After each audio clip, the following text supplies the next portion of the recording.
अस्सलाम वालेकुम हमारी प्यारी सी यूट्यूब फैमिली, उम्मीद करती हूँ आप खैरियत से होंगे। आपकी दुआओं से शुक्र अल्हम्दुलिल्लाह हम भी बिल्कुल खैरियत से हैं। तो गाइज आज मैं अपनी नानों की तरफ आई हुई हूँ।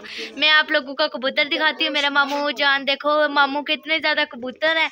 तो ये दाना डाला है, अब इन लोगों को देखो कितने ज़्यादा है। तो गाइज ये देखो मेरे मामू ने ये कबूतर रखे हुए हैं, कितने ज्यादा हैं। तो मामू जान इनको दाना डाल रही हैं देखो। और यहाँ पर इसको बंद करते हैं, ये जो जाला आपको नजर आ रहा होगा इसमें बंद करते हैं इनको। अभी दाना डाल रहे हैं, देखो कितने प्यारे लग रहे हैं। तो मामू को शुरू से ही शौक है कबूतर रखने का। मामू जान शुरू से ही कबूतर रखते हैं, काफी साल हो गया मामू ने रखे हुए हैं। बाकी मामुओं को शौक नहीं है जितना इस मामू को शौक है। तो मामू ये कौन कौन से होते हैं नस्लें कबूतरों की? ये असील है। हाँ जी, और कौन से? उड़ते हैं, बाजियां में उड़ते हैं। ये असील आसमान में उड़ते हैं इनके। अच्छा जी, झांगी वाले भी हैं, मिक्स हैं ये। सही।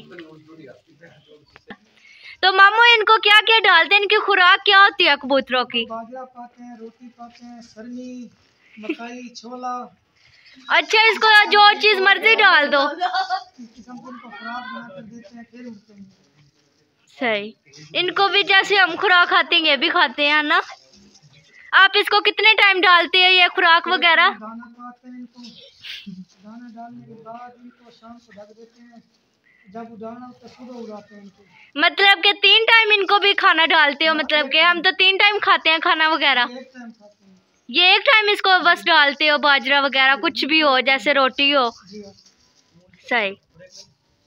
तो गाइस लेते हैं इजाजत, मिलते हैं नेक्स्ट वीडियो में, तब तक के लिए अल्लाह हाफिज।